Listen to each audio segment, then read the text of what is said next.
ही ऐसा है। बयान दिया है उत्तर प्रदेश के मुख्यमंत्री योगी आदित्यनाथ ने। मौका है कृष्ण जन्माष्टमी के, लेकिन उसके बाद उन्होंने एक बयान दिया।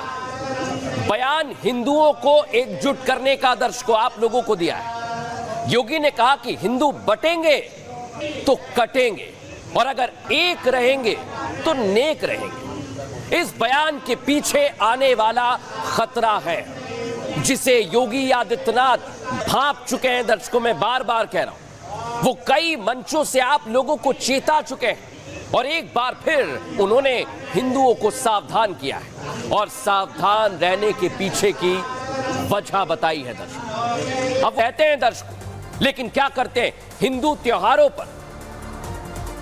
त्योहारों को निशाना बनाते हैं, हमला करते हैं।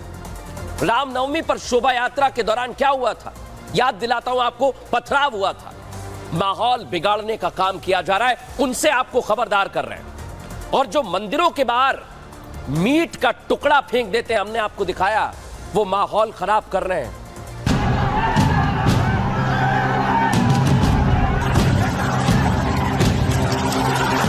हिंदू त्योहारों को निशाना बनाना, शोभा यात्रा पर पथराव करना, मंदिर के बाहर मीट फेंकना, धर्म के नाम पर माहौल खराब करना, यही काम है भारत में मौजूद टुकड़े टुकड़े गैंग का, जो समय समय पर हिंदुओं के त्योहारों पर अपना रंग दिखाता है, धर्म के नाम पर लोगों को लड़वाने की साजिश रचता, समाज में कट्टरता का जहर घोलता है। और जब ऐसे गैंग को राजनीतिक पार्टियों का सहारा मिल जाता है तो इनकी ताकत और बढ़ जाती है, जो केवल समाज के लिए ही नहीं बल्कि देश के लिए घातक है। ये मुंह सिले हुए कथित सेकुलरिस्ट भारत के अंदर भी इनके मुंह सिले में एक भी शब्द इनका नहीं निकल रहा है,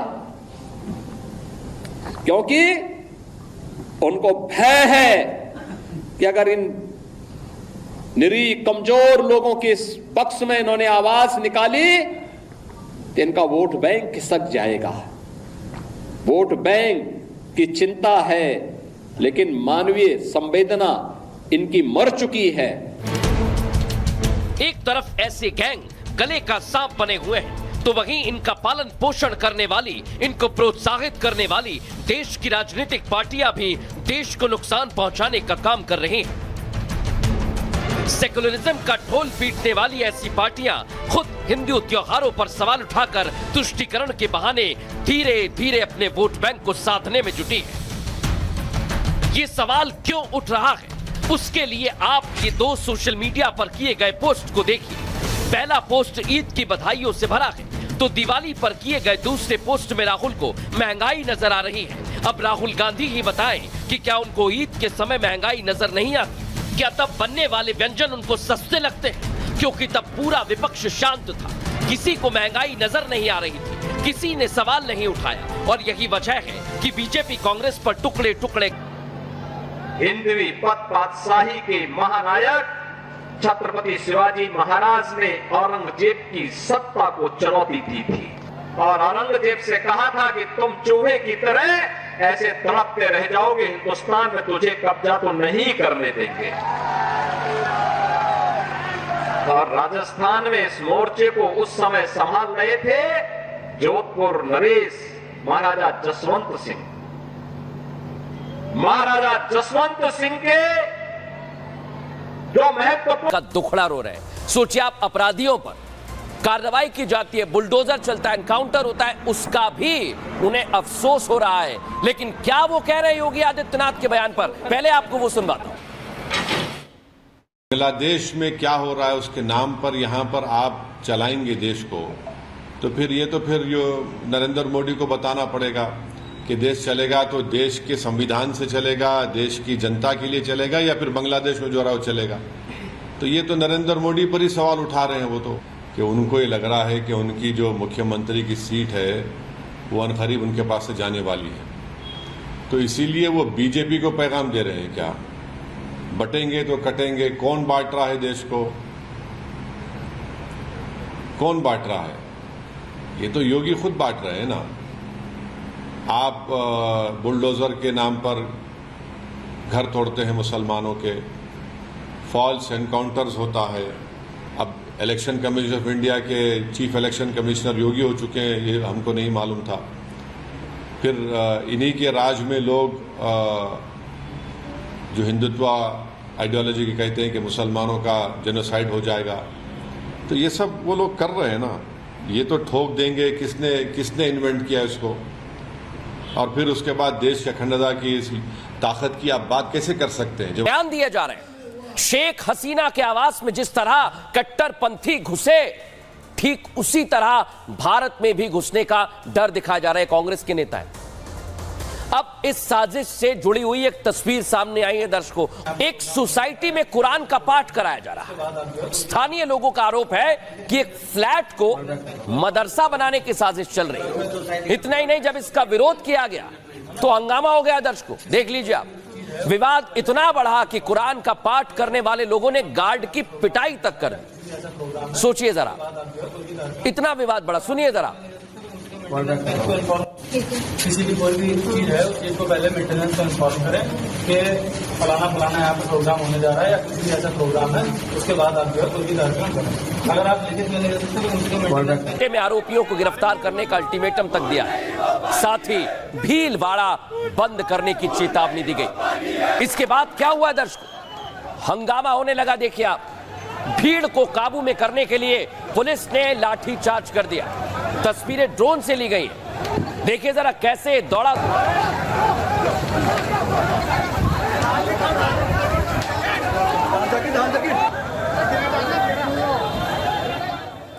यूथ इतना एग्रेसिव था कि उन्होंने पत्थरबाजी शुरू कर दी, तो उन्हें हमें खदेड़ना पड़ा। कोशिश ये करी कि किसी को गंभीर चोटें ना आए। तो जो बाइक पड़ी है उनको भी जब्त किया जा रहा है? बिल्कुल, क्योंकि ये उन्हीं लोगों की है जिन लोगों ने यहाँ धरना प्रदर्शन शुरू किया था। उनसे समझाइश भी की गई लेकिन नहीं माने, और अगर किसी जेन्युइन पर्सन की हुई तो उसे छोड़ दिया जाएगा, लेकिन एक बार तो इन्हें जब्त किया जाएगा। तो शांत शहर में अशांति फैलाने की कोशिश की जा रही थी। ऐसा लग रहा है पिछले 2-3 दिनों से जैसा घटनाक्रम चल रहा है कि शांति बिगाड़ने के लिए गुहार लगा रहे हैं और दुनिया के मुंह सिले हुए, लेकिन मानवीय संवेदना इनकी मर चुकी है।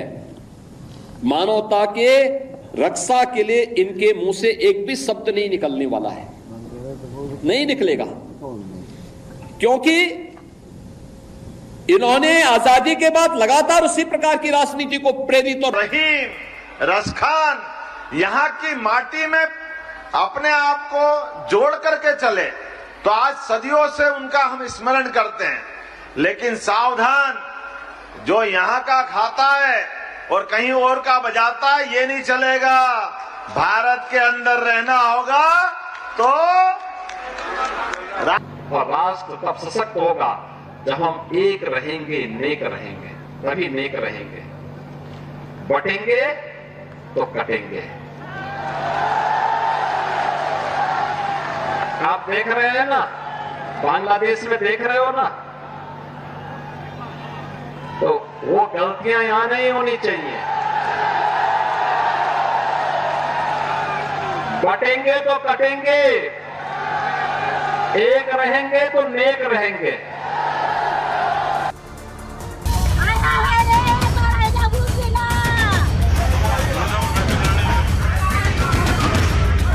भारत के पड़ोसी देशों में हिंदू लगातार निशाने पर हैं।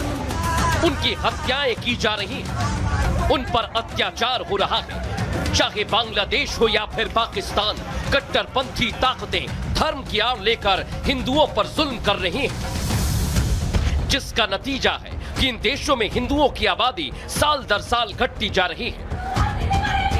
या तो हिंदू पलायन करने को मजबूर है या फिर जबरन धर्म परिवर्तन कराया जा रहा है। इन्हीं हालातों को देखकर मुख्यमंत्री योगी आदित्यनाथ हिंदुओं को जगाने की कोशिश कर रहे हैं। ऐसी ताकतों को साफ संदेश दे रहे हैं, चाहे कितनी भी कोशिश कर लें, सनातन धर्म सबसे पुराना है। ऐसी ताकतें सनातन पर हमला क्या, थोड़ा हिला भी नहीं सकती।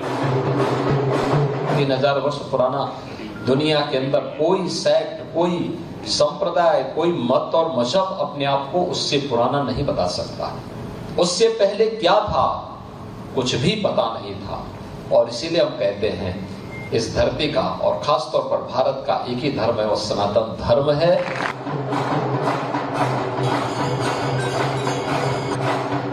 मतलब साफ है, जो बांग्लादेश में हुआ, जो पाकिस्तान में बीता, उसकी आंच भारत तक नहीं पहुंचेगी। धर्म के नाम पर आग लगाने वालों को तुरंत ठंडा कर दिया जाएगा।